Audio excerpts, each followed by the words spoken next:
G'day guys, how you going? Hope you're all doing very well. This afternoon I'm going to be doing a review of a police thriller from Switzerland, French language, English subs, released in the year 2009, directed by Xavier Ruiz. This film is called Verso. And the story to Verso is as follows. Following his divorce, Alex Decker, a seasoned member of the elite Geneva SWAT brigade, is mainly concerned with regaining his teenage daughter's affection when Victor, his former partner and best friend, who Decker had put behind bars years earlier for the brutal murder of a young prostitute, reappears into his life with revenge on his mind. Things are going to get violent in the city known as the Peace Capital. So this movie is set in Geneva, Switzerland, in the French-speaking part of Switzerland, and it involves a man named Alex Decker, who is the head of a brigade of a SWAT team. And so his life is very complicated because he is being divorced from his ex-wife, and his daughter is a drug addict. And he's always busy with work, so he really can't look after her, and the mother is not doing a good job. So he wants to really look after his daughter because she's really going down a bad path.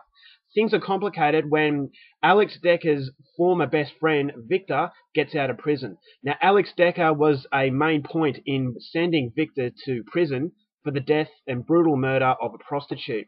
Now, Victor sees Alex as the reason why he spent so much time behind bars, so he comes out of prison with revenge on his mind. So this is going to complicate things because Victor becomes involved with Alex's family, and Victor is threatening to destroy everything that Alex holds dear.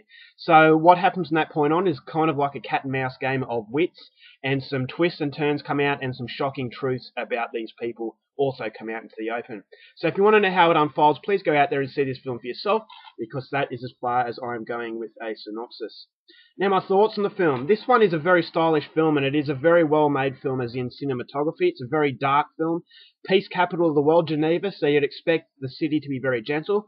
But I thought the director captured a different side of Geneva, a very real side, very well, because it's a very seedy film. It's a very, very dark and depressing atmosphere. So it's a very grey sort of colouring. Nothing is ever bright, and nothing really makes you feel comfortable. And that's exactly what the film has going for it, is that all these characters seem to be hiding a secret, and a deep, dark secret that affects their life in a great way. So everyone seems to have skeletons in the closet, I guess you could say. And I thought that the atmosphere and the cinematography and the way that it was shot was actually very good. So production value is of a high standard. Unfortunately, where the film really drags itself down is in character development. Now, the film takes a different sort of approach. When you go to France, when police thrillers, I think that France do police thrillers the best, because it gives you a solid platform. It introduces you to these characters, and therefore, when the bad things start happening, you can feel sorry for them. Whereas in this movie, the director tends to have the character development as a progression. As the movie progresses, you get more and more insight into the characters. Therefore, you don't really connect with them. And when you get a shocking truth about them, it comes more of a shock rather than you actually sympathizing for them. So you don't have enough time to really digest what you're actually seeing, and it doesn't have enough time to sink in before the next bad thing happens. So I thought, instead of creating a solid platform for the characters to basically leap off, he kind of plays it by ear, and it kind of felt like he didn't really know, the director, Xavier Ruiz. He didn't really know what direction the film was going in, and I kind of felt like he was playing it by ear and basically making it up as it went along. And therefore, you know, they come across as very cardboard, shallow characters, and therefore I really didn't care for the problems that these people were having. So it is a character-based sort of film. It is a movie that really needs you to feel sorry for them, unfortunately, because of the fact you just don't know enough about them, and as the movie progresses, you know more and more, but it's very face value. It doesn't seem like anything sinks in. It doesn't seem like these people are real. The acting was very good from Laurent Lucas, one of my favourite French actors. He went over to Switzerland for this one. Unfortunately, his role, it didn't really give him enough time to really show his acting capability. Kind of felt like he was very bored with the film, and that's what the viewer will feel as well. Now, for a thriller, it's just not that thrilling, and for a character drama, it's just not that dramatic. Therefore, it comes across as very boring. When these things are happening to these people, because you can't get a connection with them, you're basically waiting for the next shootout.